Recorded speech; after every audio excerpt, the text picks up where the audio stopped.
सभी प्यारे दोस्तों का स्वागत है सार्थक कोचिंग क्लासेस में। जैसा कि आप सभी प्यारे साथियों को पता है, हमने उत्तर प्रदेश पुलिस कांस्टेबल 2024 की भर्तियों के लिए एकलव्य सीरीज स्टार्ट की है, जिसकी क्लासेस काफ़ी समय पहले स्टार्ट हो चुकी हैं। यदि आपने इससे पहले की क्लासेस नहीं देखी तो उनको अवश्य देख लें। उसकी लिंक मैंने आपको नीचे डिस्क्रिप्शन में दे दी है, प्लेलिस्ट बनी हुई है। आप क्रमवाइज तरीके से सारी क्लासेसों को ले सकते हैं और आप अपने नोट्स बना सकते हैं। ठीक है दोस्तों, आज का जो हमारा मिडिवल हिस्ट्री में टॉपिक है, चैप्टर है, वो है मराठा साम्राज्य। आज हम किसके बारे में जानेंगे दोस्तों? आज हम जानेंगे मराठा साम्राज्य के बारे में, और ये मिडिवल हिस्ट्री का अंतिम चैप्टर होगा। इसी के साथ हमारी मिडिवल हिस्ट्री भी समाप्त हो जाएगी। फिर हम पढ़ेंगे दोस्तों मॉडर्न हिस्ट्री। ठीक है, तो चलिए बिना देर के हुए हमारी आज की क्लास स्टार्ट करते हैं। लेकिन उससे पहले जो प्यारे दोस्त नए हैं वो चैनल को सब्सक्राइब कर लेंगे, वीडियो को लाइक कर देंगे, दोस्तों में शेयर कर देंगे। ठीक है दोस्तों, चलिए अपनी क्लास स्टार्ट करते हैं। देखिए दोस्तों, हम पढ़ेंगे मराठा साम्राज्य के उत्कर्ष के बारे में, यानी मराठाओं का उत्कर्ष कैसे हुआ, कैसे कैसे प्रभावशाली बने, उनके बारे में जानेंगे। ये हमारा अध्याय नंबर 12 यानी चैप्टर नंबर 12 है। ठीक है, याद रखेंगे। ये जो आपको इमेज दिख रही है, किसकी इमेज है दोस्तों? ये छत्रपति शिवाजी महाराज की इमेज है। ठीक है, इसको याद रखेंगे। मराठा साम्राज्य के संस्थापक कौन है? छत्रपति शिवाजी महाराज है। कौन है? शिवाजी महाराज है। ठीक है, ये पूछा जाता है मराठा साम्राज्य के संस्थापक कौन है? शिवाजी महाराज है। याद रखेंगे बिल्कुल। इनका जन्म कब हुआ? 6 अप्रैल 1627 ईस्वी में हुआ। कहां पर हुआ? सिवनेर में हुआ। कहां हुआ? सिवनेर में हुआ। काफी इंपॉर्टेंट है, एग्जाम में पूछा जाता है। छत्रपति शिवाजी महाराज का जन्म कब हुआ? तो आप कहेंगे 6 अप्रैल 1627 में हुआ। कहां पर हुआ? सिवनेर में हुआ। ठीक है, इनके पिता का नाम क्या था? शाहजी भोसले था। क्या था? शाहजी भोसले था। माता जी का नाम क्या था? जीजाबाई था। क्या था? जीजाबाई। और पत्नी का नाम क्या था? साईबाई निम्बालकर। क्या था दोस्तों? साईबाई निम्बालकर। ये इनकी पत्नी का नाम था। एग्जाम में पूछे जाते हैं शाहजी के पिताजी का नाम क्या था, शिवाजी के पिताजी का नाम क्या था, तो आप कहेंगे शाहजी भोसले था। इनकी माताजी का नाम क्या था? जीजाबाई था। इनकी पत्नी का नाम क्या था? साईबाई निम्बालकर था। ठीक है, तो याद रखेंगे। और इनका जन्म कब हुआ? 6 अप्रैल 1627 ईस्वी में शिवनेर में इनका जन्म हुआ। ठीक है, काफी इंपोर्टेंट है।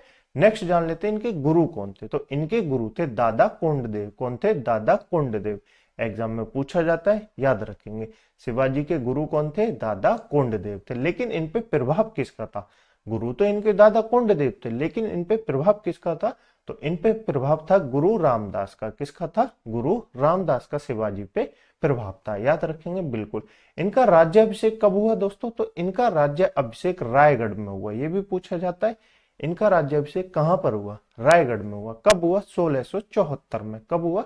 1674 में। कहां पर हुआ? श्री गंगा भट्ट द्वारा। किसने कराया? श्री गंगा भट्ट के द्वारा दोस्तों रायगढ़ में 1674 में इनका राज्याभिषेक कराया गया। ठीक है, याद रखेंगे, बिल्कुल याद रखेंगे। अभी मैं थोड़ा सा आपको रिवाइज करा देता हूं। मराठा साम्राज्य के वो कौन है संस्थापक? तो आप कहेंगे शिवाजी महाराज है। इनका जन्म कब हुआ? तो आप कहेंगे 6 अप्रैल 1627 ईस्वी को सिवनेर में इनका जन्म हुआ। इनके पिता का नाम क्या है? तो शाहजी भोसले इनके पिता का नाम है। इनकी माता का नाम क्या है? जीजाबाई इनकी माता का नाम है। इनकी पत्नी का नाम क्या है? साईबाई निम्बालकर इनकी पत्नी का नाम है। इनके गुरु का नाम क्या है? तो दादा कोंडदेव इनके गुरु का नाम है। इनका राज्याभिषेक कब हुआ? तो रायगढ़ में 1674 में श्री गंगा भट्ट द्वारा इनका राज्याभिषेक कराया गया। याद रखेंगे, बिल्कुल याद रखेंगे। नेक्स्ट जान लेते हैं इनके जो प्रमुख अभियान थे उनके बारे में जान लेते हैं। इन्होंने सबसे पहला जो अभियान किया वो था तोरण का अभियान। कौन सा? तोरण का अभियान। कब हुआ? 1644 में। कब हुआ दोस्तों? 1644 में। पहला अभियान इंपोर्टेंट अभियान, एग्जाम में पूछा जाता है। शिवाजी का पहला अभियान कौन सा था? तो तोरण का अभियान था। कब हुआ? 1644 में हुआ। ठीक है, नेक्स्ट जो इनका अभियान था वो था 1656 में। कब? 1656 में। हम इंपोर्टेंट अभियान पढ़ रहे हैं, हम सारे अभियानों के बारे में नहीं जानेंगे। जो एग्जाम में पूछे जाते हैं उन्हीं के बारे में मैं आपको बता रहा हूँ। ठीक है, 1656 में रायगढ़ को इन्होंने अपनी राजधानी बनाया। किसको बनाया? रायगढ़ को इन्होंने अपनी राजधानी बनाया। तो इनका राज्याभिषेक भी तो कहाँ हुआ? रायगढ़ में ही तो इनका राज्याभिषेक हुआ था, है ना? हाँ ठीक है। नेक्स्ट है दोस्तों 1665। 1665 में इन्होंने अफजल खां की हत्या कर दी। अफजल खां कौन था दोस्तों? बीजापुर का जो शासक था अफजल खां, उसकी इन्होंने हत्या कर दी शिवाजी ने। ठीक है, शाइस्ता खां को भी इन्होंने हरा दिया था, तो ये भी याद रखेंगे। अफजल खां की हत्या किसने की? शिवाजी ने की थी। ठीक है, याद रखेंगे। नेक्स्ट 1664 ईस्वी में सरुत बंदरगाह, कौन सा दोस्तों? सरुत बंदरगाह इन्होंने लूट लिया था और इसको दोबारा इन्होंने 1670 में लूटा। ठीक है, याद रखेंगे बिल्कुल। इतने इनके जो प्रमुख अभियान है उनके बारे में आपको याद रखना है। पहला अभियान कब किया दोस्तों? 1644 में। कौन सा था? तोरण का अभियान। ठीक है, नेक्स्ट जो काफी इंपॉर्टेंट है वो है पुरंदर की संधि। कौन सी है? पुरंदर की संधि। मैंने आपको जब मुगल साम्राज्य पढ़ाया था पिछली क्लास में, तब भी मैंने आपको बताया था कि पुरंदर की संधि किस किस के बीच हुई। तो आमेर के राजा जयसिंह, कौन? आमेर के राजा जयसिंह और शिवाजी के बीच हुई थी दोस्तों पुरंदर की संधि। याद रखेंगे, बिल्कुल याद रखेंगे। कब हुई? 1665 में, एग्जाम में पूछी जाती है। पुरंदर की संधि कब हुई? 1665 में हुई। ठीक है, इनके बारे में कुछ अन्य तथ्यों के बारे में जान लेते हैं दोस्तों। औरंगजेब ने शिवाजी को जयपुर भवन में कैद कर लिया था, जहां से ये फरार हो गए थे, भाग गए थे। ठीक है, इनकी मृत्यु कब हुई? तो 1680 में शिवाजी की मृत्यु हो गई। कब हुई? 1680 में शिवाजी की मृत्यु हो गई। ठीक है, इतना याद रखेंगे। पुरंदर की संधि में आपको पहले ही बता रहा हूं, काफी इंपोर्टेंट है, कई बार एग्जाम में पूछी गई है। पुरंदर की संधि कब हुई है? तो 1665 ईस्वी में पुरंदर की संधि हुई है। ठीक है, याद रखेंगे। शिवाजी का प्रशासन कैसा था? काफी इंपोर्टेंट है, प्रशासन से भी एग्जाम में क्वेश्चन पूछे जाते हैं। तो शिवाजी के प्रधान में अष्ट प्रधान रहते थे। कौन रहते थे? अष्ट प्रधान, ना कि अष्ट दिग्गज। मैं आपको पहले बता दूं, अष्ट दिग्गज किसके दरबार में रहते थे? कृष्णदेव राय के दरबार में रहते थे अष्ट दिग्गज। ठीक है, जो कि विजयनगर साम्राज्य के राजा थे। लेकिन अष्ट प्रधान किसके दरबार में रहते थे? शिवाजी के दरबार में रहते थे। ठीक है, शिवाजी का मंत्रिमंडल था जो कि अष्ट प्रधान के नाम से जाना जाता था। इसमें राजा की मर्जी चलती थी और अनुवांशिक नहीं था। अनुवांशिक मतलब जैसे किसी पुत्र का मंत्री जो है, किसी पिता का मंत्री मंत्री है, तो उसका पुत्र जो है वो मंत्री नहीं होगा, यानी कि अनुवांशिक नहीं होगा। ठीक है, तो ये था शिवाजी के अष्ट प्रधान के बारे में। ठीक है, नेक्स्ट जो है, शिवाजी की सेना 3 महत्वपूर्ण भागों में विभाजित थी। कितने भागों में विभाजित थी? 3 महत्वपूर्ण भागों में विभाजित थी। कौन कौन से भाग थे देखिए शिवाजी की सेना के?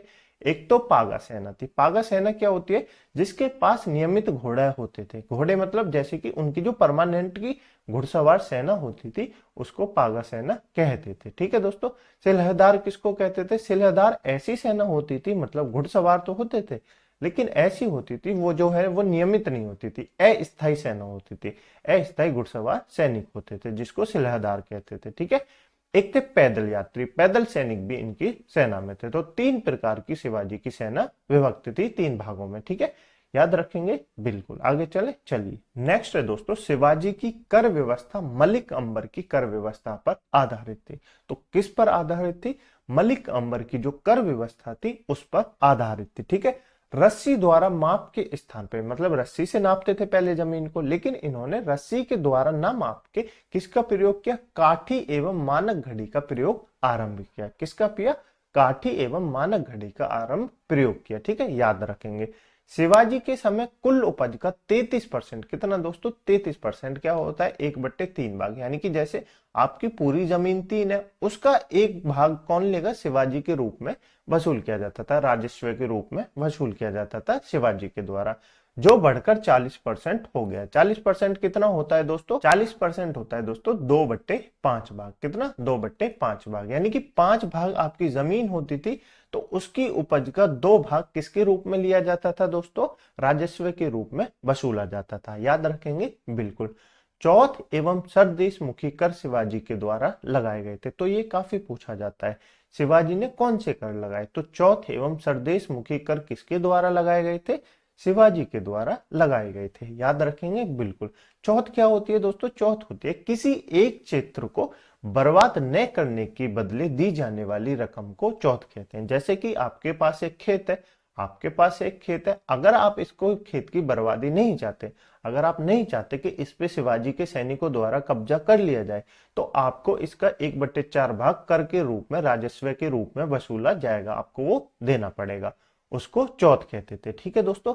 सरदेशमुखी क्या होता है दोस्तों? सरदेशमुखी होता है इसके हक का दावा करके शिवाजी स्वयं को सर्वश्रेष्ठ देशमुख प्रस्तुत करना चाहते थे। सर मतलब सबसे बड़ा जो देशमुख होता है वो प्रस्तुत करना चाहते थे। ठीक है, ज्यादा याद नहीं रखना। अष्ट प्रधानों के बारे में जान लेते हैं, काफी इंपॉर्टेंट है। अष्ट प्रधान से क्वेश्चन एग्जाम में पूछे जाते हैं। ठीक है, पेशवा कौन होते थे? पेशवा जो है वो प्रधानमंत्री होते थे, यानी कि राजा के बाद जिसका स्थान होता था वो था पेशवा। ठीक है, प्रधानमंत्री। प्रधानमंत्री का कार्य क्या था? राज्य का प्रशासन एवं अर्थव्यवस्था की देखरेख कौन करता था?